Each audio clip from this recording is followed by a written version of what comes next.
మనం ఒక వ్యాపారం పెట్టుకున్నాం. ఆ వ్యాపారం షాప్ అనుకుందాం ఫర్ ఎగ్జాంపుల్. సరుకులు అమ్మడానికి ఓనరే కూర్చొని అమ్మడు కదా, ఓనర్ డబ్బులు కలెక్ట్ చేసుకుంటాడు. పని చేయడానికి ఒక 5గురు కావాలి. ఈ 5గురు ఒక్కొక్కళ్ళు రోజుకి 500 రూపాయలు తీసుకుని పని చేస్తున్నారు, హ్యాపీ.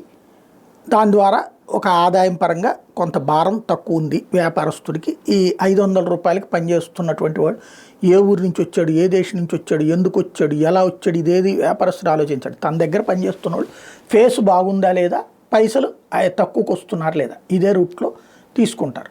అయితే అకస్మాత్తుగా ప్రభుత్వం జోక్యం చేసుకుని ఇక్కడ మన దేశం వాళ్ళే ఉండాలి, మన రాష్ట్రం వాళ్ళే ఉండాలి అని చెప్పి ఆదేశిస్తూ అందులో ఒక ముగ్గురిని తీసేసింది అనుకుందాం. అంటే వాళ్ళు ఏ ఇతర రాష్ట్రం నుంచి వచ్చిన వాళ్ళు, ఇతర దేశం నుంచి వచ్చిన వాళ్ళు అన్నటువంటి. అప్పుడు ఇద్దరే మిగిలారు. ఇంకొక ముగ్గురిని మన రాష్ట్రం వాళ్ళే పెట్టుకోవాల్సి వచ్చింది. అప్పుడు మనుషులు తక్కువ ఉన్నారు కదా, డిమాండ్ ఎక్కువ ఉంటుంది.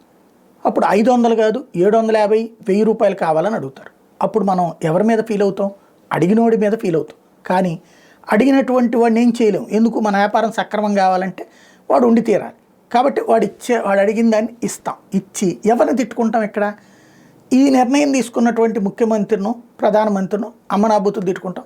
ఎలక్షన్స్ వచ్చినప్పుడు వాళ్ళను ఓడగొడతాం. మొన్న జగన్ ఓటమిలో కీలక పాత్ర అదే. ఇప్పుడు ట్రంప్ పరిస్థితి అదే అవుతుందా? ఎందుకు అంటే అక్కడ వ్యాపారాలు చేసేటటువంటి వాళ్ళకి చీఫ్ లేబర్ ఎవరైనా ఉంటే అక్రమ వలస్తారు. ఎల్ సాల్వడార్ నుంచి వచ్చారా, సాల్వడార్ నుంచి వచ్చారా, మెక్సికో నుంచి వచ్చారా, బ్రెజిల్ నుంచి వచ్చారా, ఆ పక్కన ఉన్నటువంటి ఏ దేశం నుంచి వచ్చారు, వెళ్ళినటువంటి వాళ్ళందరూ చీఫ్ అండ్ బెస్ట్కి దొరుకుతూ వచ్చారు. లోకల్గా అమెరికన్స్ అయితే కనుక ఇంతని ఫిక్స్డ్గా కావాలని ఆశిస్తారు. ఫర్ ఎగ్జాంపుల్ ఈజీగా అర్థమయ్యే భాషలో చెప్పాలంటే అమెరికన్ ఒక గంటకి $20 అడిగితే అదే ఇండియన్ $12కి పనిచేస్తాడు. అదే ఇంకొక దేశం వాడు $7-8కే పనిచేస్తాడు. అట్లాంటి దశలో ఇప్పుడు అనేక మందిని వాళ్ళందరూ ఏంటి అక్రమంగా రావటం ఇట్లాంటివి జరిగినాయి. లేదా వచ్చింది ఒక పర్పస్తో వచ్చి, ఏ స్టూడెంట్ వీసా పర్పస్ వచ్చి వీళ్ళు ఇట్లాంటి పనులు చేస్తూ ఉంటుంటారు. ఇప్పుడు అలాంటి వాటిని అనుమతించకపోవడం, తరిమి పడేస్తున్నటువంటి నేపథ్యంలో రాబోయే రోజులలో వ్యాపారస్తులకి మనుషులు దొరకడం కరువు అవుతుంది.